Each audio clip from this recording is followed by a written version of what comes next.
السلام علیکم ورحمۃ اللہ وبرکاتہ. تقبل اللہ منا ومنکم صالح الاعمال. آپ سبھی کو ہماری طرف سے عید مبارک. عید مبارک. السلام علیکم ورحمۃ اللہ وبرکاتہ. بسم اللہ الرحمن الرحیم. اللہم صلی علی محمد وبارک وسلم. اللہ پاک کا شکر، احسان اور انعام ہوا کہ اللہ پاک نے ہمیں ماہ مبارک رمضان مبارک کے اندر داخل فرمایا اور رحمت کے عشرے سے ہمیں آسانی سے گزار دیا. اللہ کی رحمت ہم پر اور پوری امت پر نازل ہو. اللہ پاک ہماری ٹوٹی پھوٹی عبادتیں جو اس میں ہم نے کی اسے قبول عطا فرمائے، اور الحمدللہ ابھی ہم مغفرت کے عشرے سے گزر رہے ہیں، جس کے آلموسٹ 5-6 روز ہونے آئے ہیں، اور آگے جو آنے والا آخری عشرہ، آخری جو 10 دن ہے، وہ جہنم کی آگ سے آزادی کا وقت ہے. اللہ پاک ہم سب کو جہنم کی آگ سے آزاد فرمائے. اللہم اجرنا من النار، اللہم اجرنا من النار. جتنا ہو سکے اسے پڑھے. مغفرت کے عشرے میں اللہ پاک پوری مغفرت کی پوری امت کی مغفرت فرمائے. ہمارے جتنے مرحوم ہیں ان کی مغفرت فرمائے. ہمارے ساتھ عافیت کے معاملے فرمائے. اصل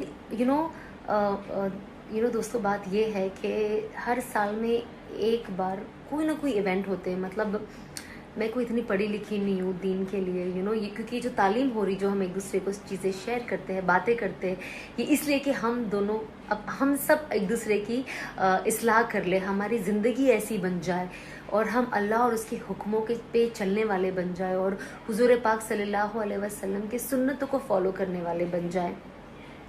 میں اکثر ان ساری چیزوں کو رمضان کو ہمیشہ میں اس زمانے میں بھی بہت قریب سے دیکھا، اور رمضان میں پہلے سے میری یہ طبیعت ہو جاتی تھی کہ رمضان کے پہلے دن سے لے کے آخری دن تک کا اللہ پاک کا شکر ہے کہ میں اللہ کی عبادت میں ہی اپنے آپ کو لگاتی تھی اور زیادہ تر اس میں ہی وقت گزارتی تھی. اللہ اسے قبول فرمایا، آمین.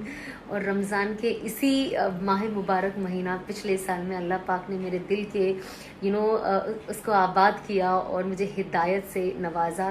یہ جو مہینہ ہے نا، ہدایت کا مہینہ ہے، یہ مہینہ دعوت کا مہینہ ہے، یہ مہینہ لوگوں کے ساتھ خیر خائی کا خیر کرنے کا مہینہ ہے.